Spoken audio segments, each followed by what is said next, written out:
Welcome to the Expert Speaker Podcast. We have author Julee Sung. The book is called Thrive and Shine, and it's coming out any day now. Welcome. Thank you. Thanks for having me. So, you wrote the book Thrive and Shine for early stage career professionals. You have a 5 point framework, and I just want to hear the 5 points right now, and then we'll unpack Yeah. them. Then we'll hear your story.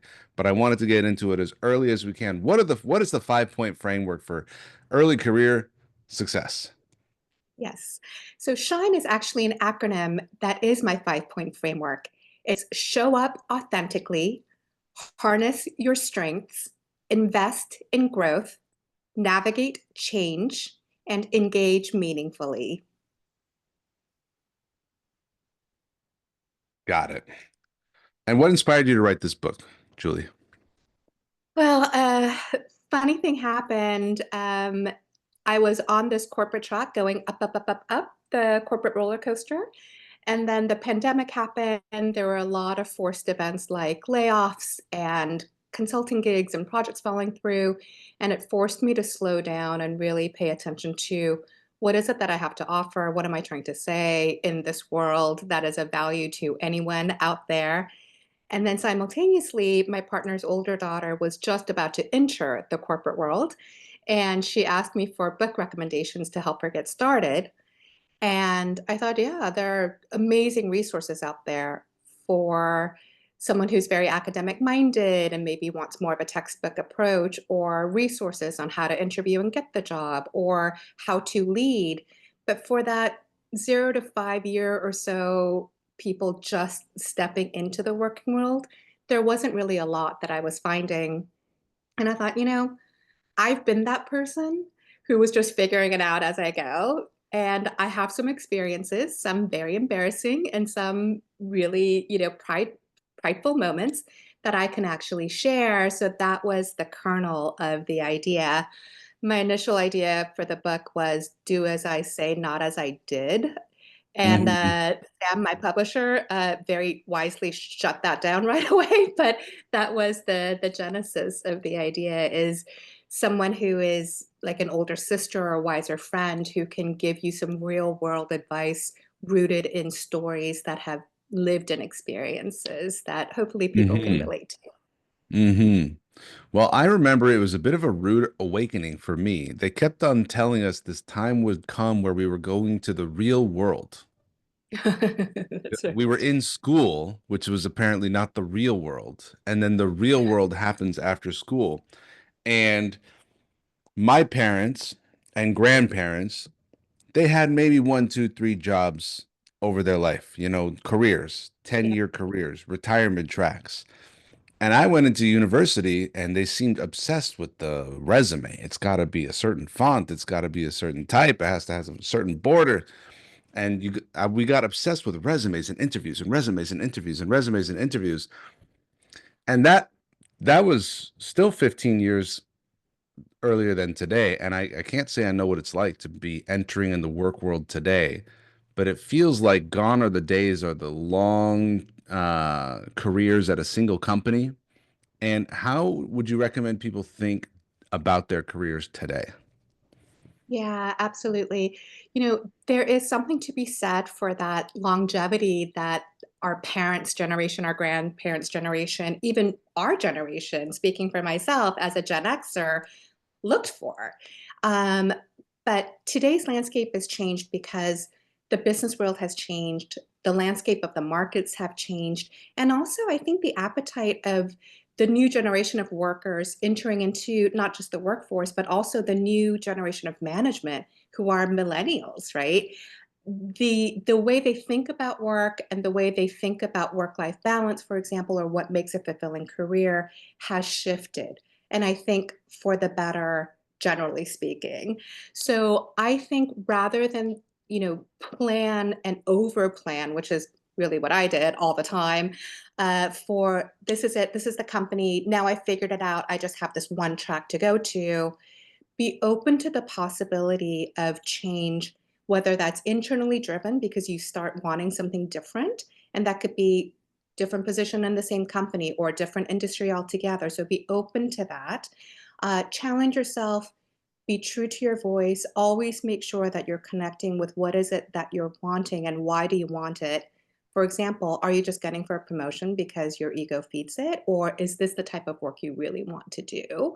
And don't bank on this is the company I can be at for 10 years because companies can close, they can get bought out. You might say, hey, a company life isn't for me. I want to go be a baker. There is no one right or wrong answer.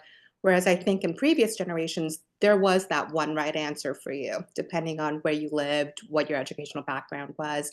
And now the good news and bad news is there are so many possibilities, and that could be very confusing. Mm. So the only real compass you have is yourself and constantly training yourself and getting better, but also staying true to your instincts and following them whenever possible. Okay, let's say my instinct is I just want to be an actor. I want to join the circus. I want Yeah. to travel and the voice of my immigrant parents come into my head and say, "Hey, That's you need to be realistic. You need to be responsible.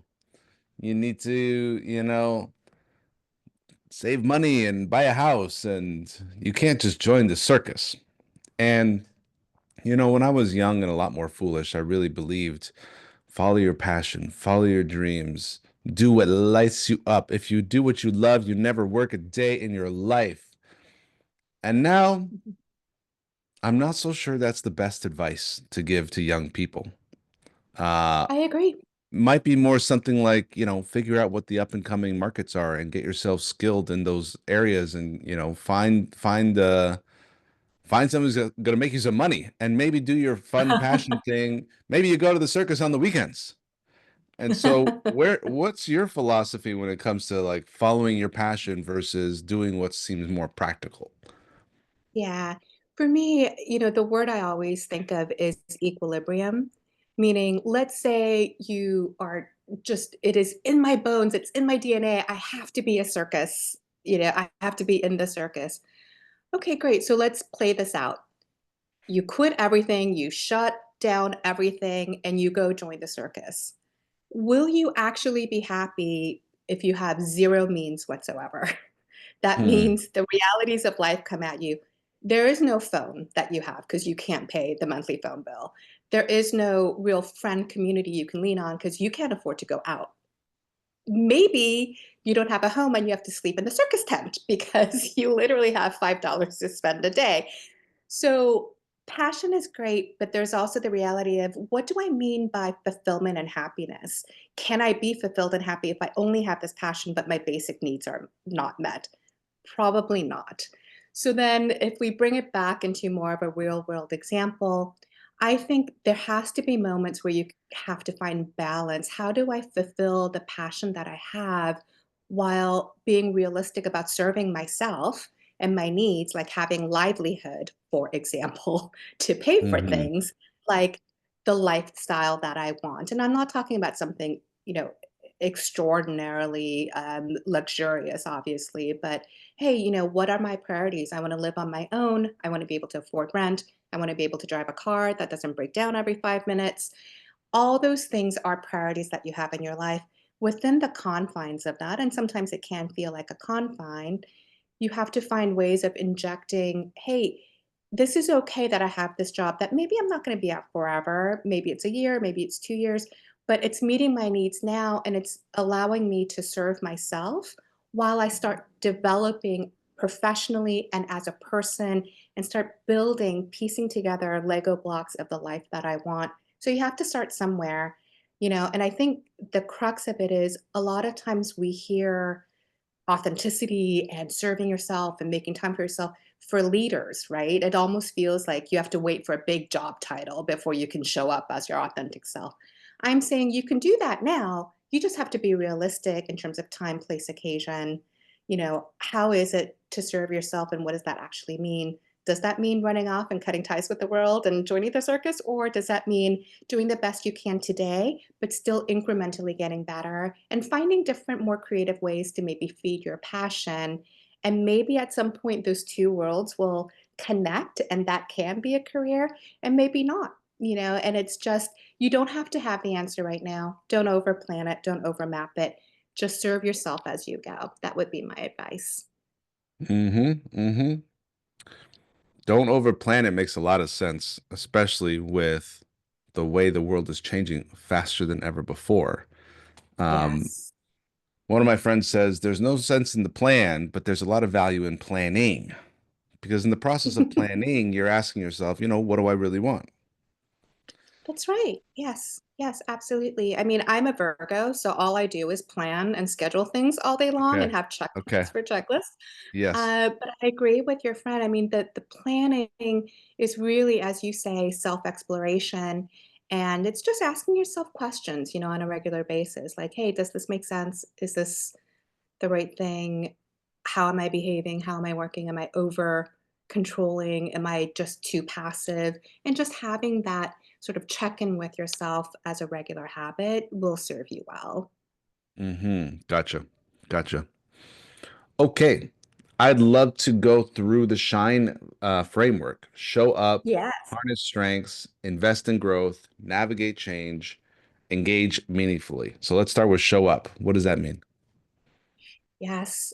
You know, show up, we hear a lot, right? Just don't just be physically present, like show up mentally. Yes, I agree with all that. My take on it is a slightly different angle, which is I always used to feel, especially when I was just starting out in the working world, that it's work. This is my work Julie persona. It's like putting on an armor, putting on a uniform. Like, oh, I need to shove all these other parts of my personality or everything away because this is the work me.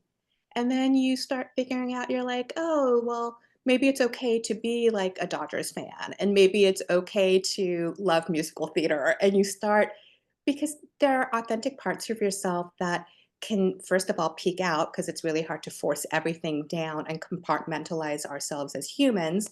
Hmm. But also, you start thinking, hey, if I bring everything that I have to the table, again, keeping in mind time, place, occasion, actually, that makes me a more robust and rich team member. It makes me more valuable because I'm a more three-dimensional person in my work life as well as my personal life, and that just makes me better. So for me, it's all about authenticity, not hiding behind your work badge, but showing up and really contributing everything you have.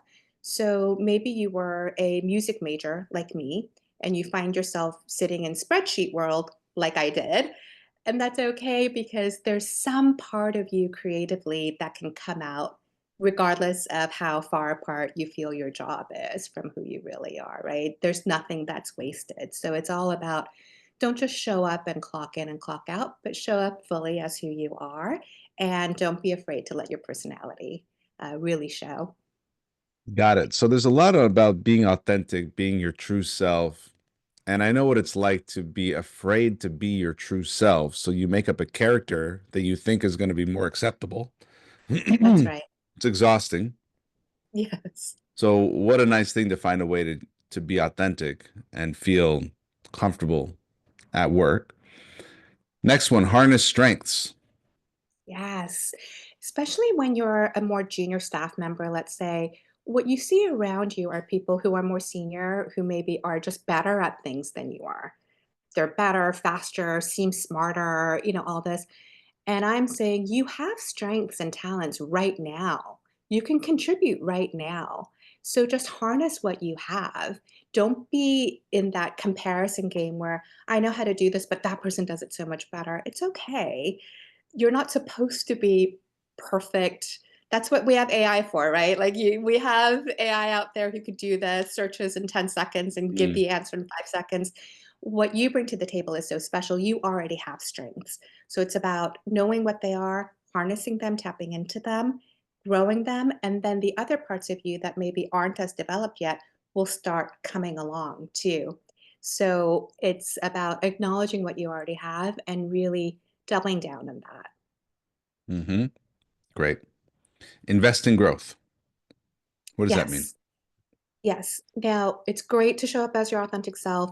It's great to tap into the strengths that you already have and let your talent shine. But it's not great to just sit on that. and be like, I'm perfect. I have nowhere else to go, or I'm comfortable where I am. I'm good. Everything seems to be working fine. Invest in yourself. Do yourself the favor to stretch yourself and challenge yourself. Learn new things, talk to new people, get out of your comfort zone. And it's very hard to get the discipline to do that when you're in the earlier part of your career because you're like, I'm just still trying to figure it out. I don't know. It doesn't have to be anything big. It can be something really small like reading an article, one article a week, or subscribing to a wonderful podcast series with Majeed. It could be anything like that, but something that feeds you, keeps you challenged, gives you new, fresh ideas that you may or may not agree with, and that's okay. But just Hmm. keep developing yourself and don't sit back and ever get too comfortable. Love it. Next one, navigating change. We've got SHIN. We got navigate change. Second to last Yeah, one. What's the next one? that's right. Change, for better or for worse, is a fact of life overall, and it is 100% guaranteed that it will be a factor of your professional life. There are jobs that I've had where I thought I was going to be there forever, and external events and forces happen that completely derail that. It could be something like, oh, I thought this project would be great and it's not, or I thought this boss would be here forever and she's gone. It could be anything, but change is a part of life and it is 100% part of your professional life. So the more successful you will be depends on how you can deal with change, how you can accept it, adjust to it, your attitude around what happens when something unexpected occurs. They say like rolling with the punches, and we hear that phrase a lot. I don't 100% subscribe to that because it sort of implies that you just roll over and you just kind of like go as the wind blows. I don't mean that. I don't mean you have no control over anything. I'm just saying change will happen to you. It's up to you how you navigate it, how you deal with it, and how you compensate for it. It's all about your behavior, your actions, and the choices you can make within the confines of that change. Very good. And now I know you're a Virgo, so you're planning and you're making lists. And then what happens to a Virgo when things change? Yeah, you start hyperventilating a little bit. Like Yeah. this is the thing, the base kind of instincts or the intrinsic personality traits you have, they don't really go away. It's just that you train yourself to be like recognize, okay, I don't like it. I don't like this change. It's not in my calendar. It's not in my task project plan. And it's about taking a breath and saying, okay, is there something better I can get from this that I wasn't even planning for, that I wasn't even expecting? So, for example, I have a boss that I love. She leaves, a new boss comes in. Is it going to be a disaster? Or is it going to be, you know what, maybe this will open up a new opportunity where I can learn something new from a completely new voice. And maybe there's another path for me that unfolds. So it's things like that where, yeah, you're rolling with the punches, but it's more about controlling your own attitude and approach to something that has happened to you because you didn't make it happen necessarily. But really seeing the upside and behaving as if that upside is going to happen. And then usually very positive things come out of it. Great. I've done a lot of leadership training. We're always talking about change, change management, because ultimately leaders are just helping people get through the change. We That's talk right. about the process. And one thing I do a lot is I MC conferences. Oh, And yes. I have a little saying that we control the controllables. We make our lists, we get there early, we double check this and that. And then a bunch of stuff goes quote unquote wrong. And Yeah, the masters can dance with the change. that's And right. if you've ever been to a conference with 20 speakers backstage, it's chaos. The PowerPoint's broken. The microphone's losing the battery. Someone's supposed to be here, they're not here. You can I'm sure you see this in a hospital, you see this in an office, you see this in a construction site. And Sure. I love it when a professional can just uh dance through the whole thing. And roll with the punches. I see what you're saying. These are punches, and you're rolling over. But dancing now, that's the metaphor I think of. Yes, that's a Yeah, beautiful way to put it. It's such a yeah. beautiful way.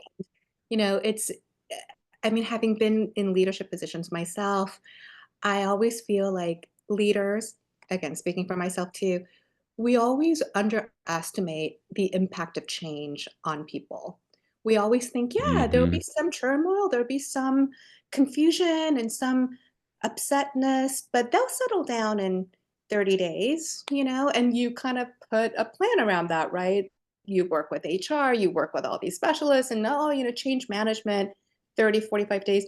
And leaders always underestimate what change means to people and the lasting ripple effects it has over a much longer period of time. And that was a lesson learned I had to do. But yes, there are some master uh, dancers out there who are Hmm. super, super good at it, Hmm. and that's a joy to watch. Hmm. Hmm. Finally, engage meaningfully. What does this Yes. mean? I think especially when I was kind of growing up in the corporate world, it was always this phrase of it's all about who you know. It's not just what you know, it's who you know. And that's true. It's for sure true. I definitely advocate for building a network. My network has served me over many iterations of my professional lifetimes, and I've had more than one. So that's great. But I would say the mistake people make is, oh, well, I want to engage with that person because that person's a VP, or I want to engage with that person because that person has this position or this budget or what have you. And I would say, yeah, I'm not saying you can completely ignore the realities of something like office power dynamics or politics or things, but I would say find your tribe, find the people that you genuinely respect and admire, if not like, hopefully like is in there too. Sometimes it isn't. Um, but people that you connect with on some level, regardless of whether on the surface it looks like they have some relevancy to your job or not. Really build your tribe, engage in a way where you're not just going and asking for stuff. You're not like jockeying for position or, trying to get something. It's more like I want to connect with you as a person and as a professional because I find you so interesting. And that becomes a meaningful connection. And that network will be, by the time you build it out, will be so solid and so there for you that years can pass and you can pick up the phone and call someone, as I did, writing this book and say, hey, can I Yeah. use your story? Hey, can I use this? And they'll always say yes to you because that relationship is actually meaningful to both of you, not just a fleeting moment in time of that circumstance within that context, and that's it. So it's really about people are your power. Pack a backpack full of amazing people in your life. And of course, we think about that in our personal lives, but it's definitely true in your professional life too. So, yes, engage with people, engage with many, but engage as meaningfully as you can. Hmm. What's your philosophy on professional versus personal? Let's say I meet someone at a networking event.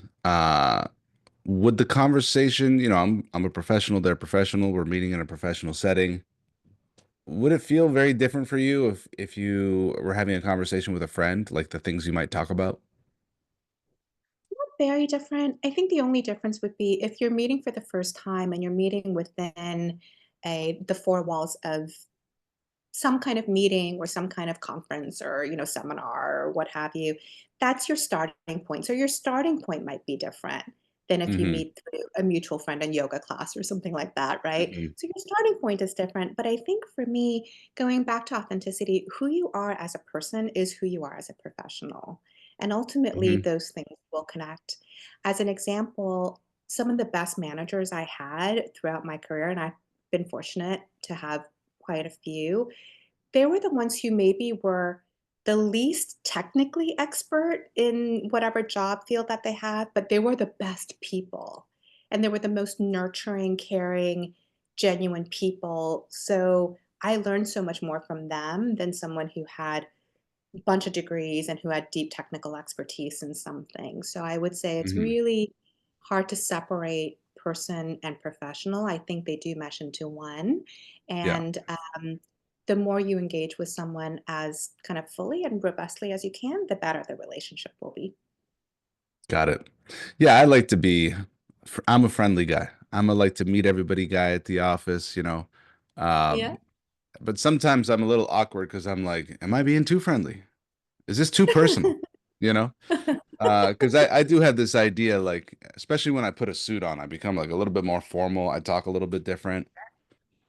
So, Julie, you have the book coming out soon. Congratulations. And you're Thank you. also coaching people on their career. Is Yes. that like helping them find the job, or once they have the job, helping them be successful in the job? Tell me about the coaching Yeah. that you're doing. It's more the latter. I think, there are great resources again out there for people to get the job. There are people who are coaches just to practice interview questions and things like that. That's not really my area of focus or expertise. I'm really about people who can, you know, hey, I'm at a certain point in my career, whether I'm in the starting part or the middle management part or beyond, and I need some help with X. I also work with companies and organizations who have teams or team members where they're just stuck in something. Like, this person's great, they're productive, but there's a lot of conflict management that they don't know how to do. Or, hey, this person is awesome, but the communication skills are so lacking that we really need you to come in and help coach this person through the fears about, speaking in public or giving a presentation or what have you. So I work with people at different points of their career and really help them get over fear, get over their limiting beliefs, find practical tools that they can apply on a day-to-day basis to help them break through whatever plateau they're in right now. Very good. What would you say is the number one problem or challenge that your typical client is experiencing? They're coming to you to help them solve. The number one thing is the lack of connection to self, meaning they don't realize that the impact they're having on others around them because they're too absorbed in, I need to do this, I have a deadline, I'm a professional, I'm just here to do my work, and they just put the blinders on. The problem isn't me, no one listens to me, no one does this. There's this lack of self-awareness or Uh-huh. this disconnect with themselves and then with others. So that's what I see most of all, particularly in that middle management layer. So you Um, see the lack of self-awareness, but what do they think it is? Because they must not be aware that it's a lack of self-awareness. What do they think it is? Nobody listens to me? Absolutely. Yes. They think it's, "Hey, I'm just here to do a job and no one's following my lead." No one's You following know, my lead. Gotcha. yeah, this Yeah. other person isn't listening to me, our personalities don't mesh, our working styles are different. Yeah. All that, by the way, could be true. They could all be factors. But the thing is, you can't force someone to change their personality or working style, Yeah. but you still have to deliver, you still have to work with them. So how do you do that? And that's where some practical, tools and exercises and things like that can come in handy. But that's the number one thing. It's not that they Got it. mean to shrug off accountability. They would never think they're being, you know, um, I don't know, obtuse about it. They think they're very self-aware, but of course the reality is something different. So it's always kind of nudging them, over the finish line and getting them Yeah. to change their behavior and adapt. Yeah. What advice do you have for someone who's coming into the workforce who really feels like the world is changing so quickly with AI and technology that entire industries are, getting replaced? Yep. How can they move forward with confidence in a career in a world that's changing faster than ever before? Yeah, the pace is really monumentally fast and it can be really intimidating, especially when, as you're stepping into the working world, you hear things like, wait, is my job going to be irrelevant in a Hmm. year? Hmm. Like, and I come from a sales and marketing world and talk about marketing. I mean, there is so much talk of, oh, well, marketing's going to totally change because we don't need writers anymore. We just feed it into AI and we just do this. no matter how, to whatever degree that's true or that's going to be realized today and tomorrow and in the months and years to come, I would say there are things that only you can do. You are hired for a reason. It is beyond your technical skills. Yes, if I needed just someone to whip up a general broad campaign, I don't need you for that. I can use AI. If I needed someone to write a handbook, you don't need an author to do that. AI can do it for you. Absolutely.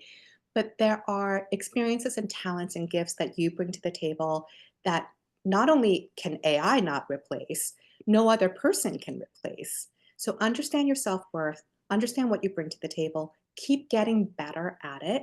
Really, again, invest in your growth, keep getting better, and stay agile, navigating change, right? And all the work that you do will have value as long as you put value into it, if that makes sense. So don't think, am I replaceable? Don't go by that fear. Just tap into what you already have and the uniqueness that got you the job in the first place. Double down on that, keep growing it, and a lot of things will open up. Your job may look different in a year than what it does today because of forces like AI, and that's Yeah. totally okay. That might actually work out for the better. Maybe you'll be doing something more strategic and interesting. Very possible, Hmm. right? Hmm. Wow, what a time to be alive. What a time to be entering into the work world. And Thrive and Shine is the book you need. Julie Sung is the guide for you. Julie, how can people get a hold of you? And if they would like to work with you, what should they do? Yes, you can go to my website, which is juleesung.com, JuleeSung.com, or send me an email, Julie, Julee, at juleesung.com. All right. Congratulations. Thank you for being on the Expert Speaker Thank you, podcast. Majeed. Thank you for having me. It's been a great experience.